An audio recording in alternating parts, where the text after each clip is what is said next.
Qu'est-ce qui vous inquiète? Ce qui m'inquiète vraiment, c'est le déni de réalité. C'est-à-dire des gens qui ne sont pas capables de commencer. Mais qui sont ces gens?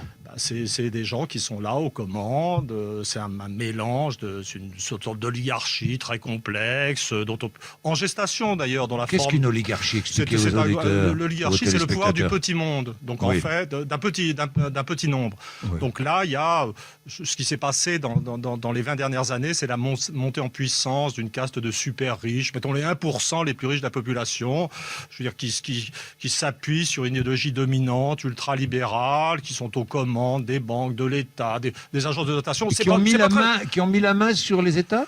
Absolument, les États. Je veux dire, le jeu entre les agences de notation et les États est un jeu pervers. Les États font semblant, les États contrôlés par ces super riches font semblant d'être affolés et utilisent le problème de la dette pour rançonner les populations. Donc il faut tout décoder. C'est-à-dire quand on dit les banques, les marchés financiers, les États, Bruxelles, Francfort, bon, c'est des institutions dans lesquelles s'incarne et s'exprime le pouvoir des riches. Quand on parle du service de la dette, on présente les emprunteurs comme des vilains, des coupables qui se sont mal tenus. En fait, les Français doivent savoir que dans les prochains revenus de l'État, il y aura 250 milliards qui seront ponctionnés par l'impôt pour renvoyer à cette classe de gens qui ont déjà trop d'argent. Ça, c'est le contexte sociologie générale. Mais ce qui est vraiment fascinant, c'est là que le marxisme fait un peu faillite, ou en tout cas le marxisme vulgaire. Je veux dire, les classes supérieures ne sont pas vraiment conscientes de leurs intérêts. Les gens qui nous gouvernent sont aveugles, une partie du marxisme admettrait ça, et produisent et fabriquent des choses qui ne fonctionnent pas. Et là, on atteint une situation où finalement, alors que je dirais que le niveau de critique, il y a plein d'intellectuels critiques et d'économistes critiques intelligents, mais ils n'ont pas vraiment massivement accès à la parole publique. La parole publique reste toujours dominée par les gens qui disent qu'on ne peut rien faire, que seul l'euro est possible, que vous voyez ce genre de choses. Mais indépendamment de la parole, ce qui est rigolo, et la pensée unique règne toujours d'une certaine manière, mais le système se détraque néanmoins. Donc on est dans une situation, encore une fois, moi je suis historien de métier et je jouis du spectacle en tant qu'historien. En tant qu'historien, mais pas en tant que citoyen. En tant qu'historien, je suis assez angoissé, je dois dire. En tant que citoyen, vous êtes angoissé.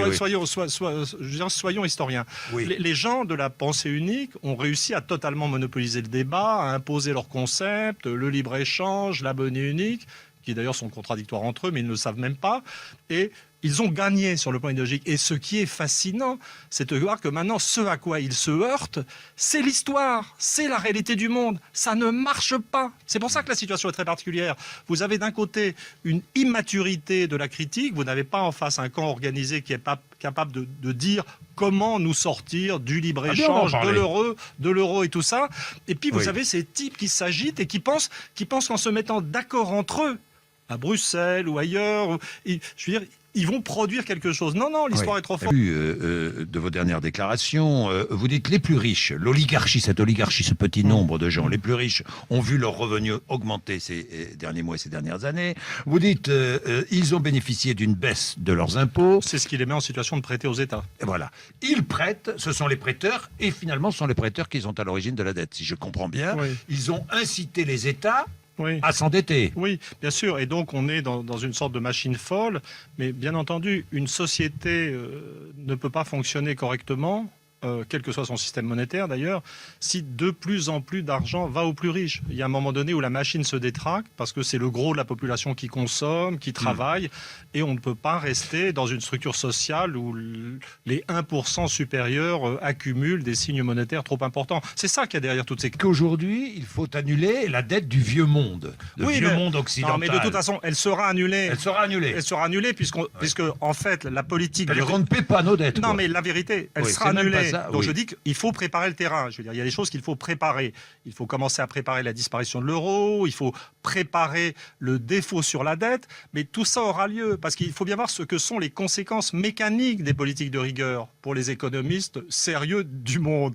C'est-à-dire que, je veux dire, on comprime les dépenses de l'État dans une situation déjà d'insuffisance de la demande. Donc mécaniquement, je veux dire, la compression des dépenses de l'État, la lutte théorique contre la dette va aboutir à une récession qui va diminuer les revenus de l'État et qui aboutira à une augmentation de la dette et à une entrée en récession.